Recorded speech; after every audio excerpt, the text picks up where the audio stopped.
All right, let's jump right into one of the biggest, trickiest tensions in all of teaching and mentoring. It's this thing that every great mentor, every great educator has to wrestle with. It's called the scaffolding paradox. So here's what it all boils down to. On one hand, you give too little support, and your students, well, they're basically drowning. They get totally overwhelmed, they get confused, and you know what? Eventually, they just give up. But on the other hand, what if you give too much support? Well, then they become completely dependent. They never ever learn to swim on their own. It's a real razor's edge, isn't it? Okay, so this right here, this has to be our guiding light, our North Star through this whole paradox.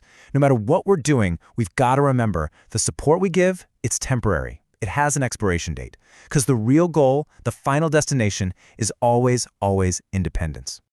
All right, so let's put a name to this balancing act we're talking about.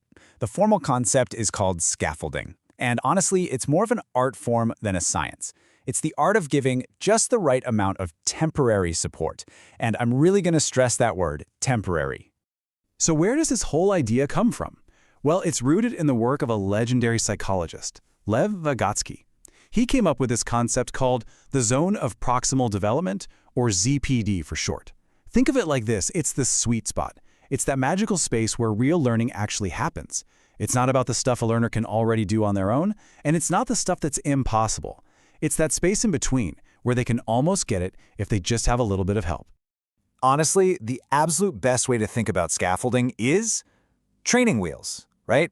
I mean, scaffolding isn't supposed to be a permanent part of the bike. It's a temporary structure. You wouldn't leave training wheels on forever, would you? Of course not. They're there for one reason, to build confidence, to build skill for a little while, and then you take them off.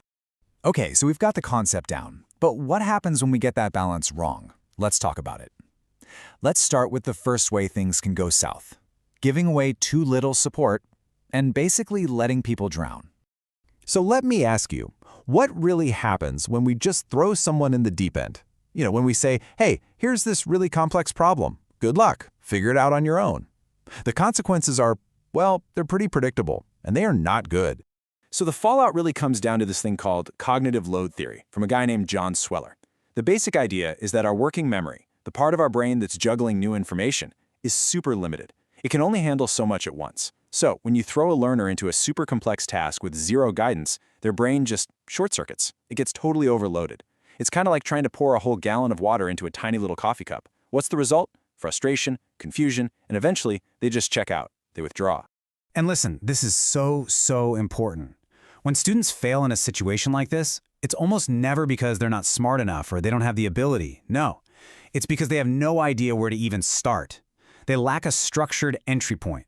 We've basically just asked them to climb a sheer cliff face with no ropes, no handholds, nothing. All right, so that's one side of the coin. Now let's flip it over and look at the other side of the paradox. This one can be a little sneakier, a little less obvious, but it is just as damaging. I'm talking about the trap of dependency that comes from giving way too much support. I know, it sounds crazy, right? How could being too helpful ever be a bad thing? But think about it. When we over-scaffold, when we're the ones explaining every single step, solving all the hard parts for them, and we never take away the hints, we end up creating a totally different, but just as serious, kind of failure. Yeah, this leads to something the psychologist Martin Seligman famously called learned helplessness. It's this really sad state where a person starts to feel like they have zero control over what happens, so they just stop trying. And by over-supporting, we can accidentally teach this. We create this deep-seated dependency that just strips the learner of their independence.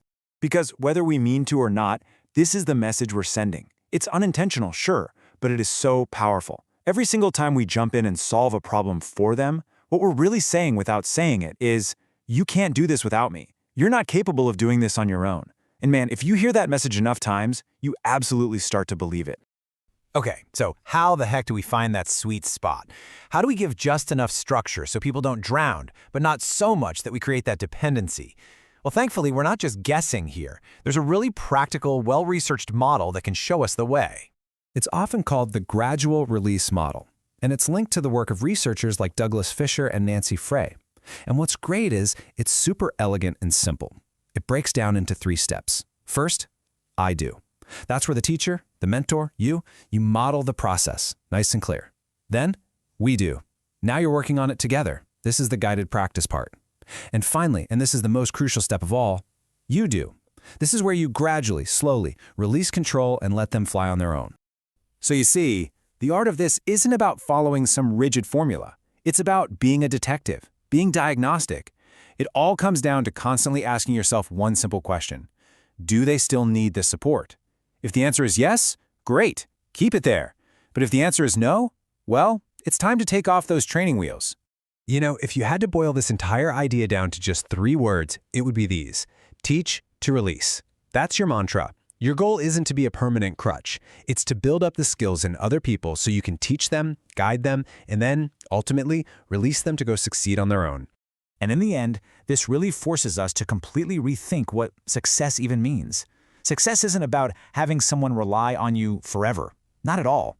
Real, true, lasting success, that's when they have the skills, the knowledge, and the confidence to do it entirely, 100%, without you. Now that is the ultimate goal of great teaching.